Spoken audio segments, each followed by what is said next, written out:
We've spent an inordinate amount of time on the North African situation.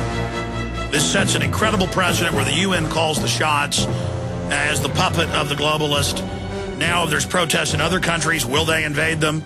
That clearly is their fake moral high ground. Webster, I don't want to hear how you want to have this end. Sure, with a Democrat coming out as truly anti-war and a challenger to Obama, the empire's going bankrupt. We can't have 4 wars. List those 4 wars.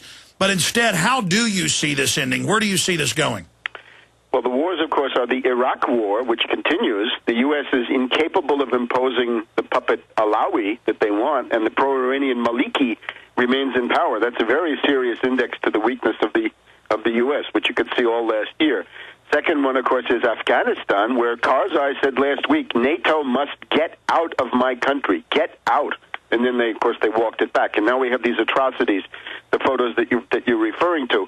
Pakistan has been a war of the United States against Pakistan since the West Point speech by Obama in December of 2009, where it's clear the goal is to export the Afghan civil war into Pakistan, break it up along those lines, Punjab, Sindh, Baluchistan, Pashtunistan, 4 to 5 ways, split it up so it can't be an energy corridor between Iran and China. And now we have Libya, and I think the guaranteed result, unless somebody does something unexpected, let's put it that way, is a further decline in world civilization, because Libya is the most developed country in Africa. Libya has a higher position on the United Nations Human Development Index than Russia, Ukraine, Brazil, or Venezuela. Gaddafi has done a better job than anybody in the Middle East when it comes to spreading the oil wealth around to the people. They've got fewer people in jail than the Czech Republic, and of course far fewer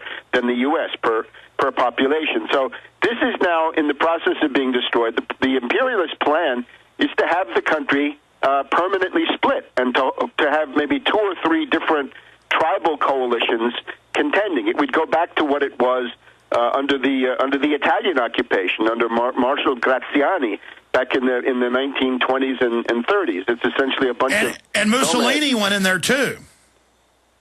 Pardon me? Didn't Mussolini go into Libya too? Yes, that's what I'm saying. These were generals working for Mussolini, and they of course committed tremendous atrocities.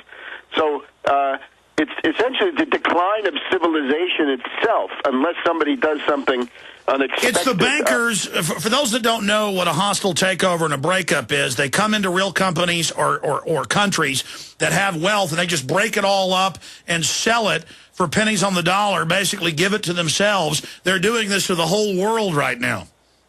Yes, and of course now there are other possibilities. You look at Egypt now. I think encouraging news this morning is that the Egyptian protesters have finally figured something out. That Ban Ki-moon and Musa are imperialists, and this is not good. Are there nationalist colonels in the Egyptian army? Are there people in the Egyptian army who are disgusted by the behavior of Field Marshal Tantawi and this clique of generals who forced Mubarak out of the country? If there are some colonels in the tradition of Nasser from the 1950s, that would be something good. If you have similar forces maybe in Algeria, those are also possibilities. I think the other thing is we've got to realize that the entire operation violates the UN Charter. The UN Charter says that Chapter 7 military measures can only be used to restore international peace and security, never for interfering in the internal affairs of sovereign states. In this case, this is pure interference in the internal affairs of a sovereign state. It is illegal under the Charter. And it points to why the United Nations is totally unworkable, because you have this gaggle of 5 Webster, we're out of time. We'll talk to you again soon this week. Infowars.com, Tarpley.net, GCNlive.com. We'll cover all the radiation tomorrow.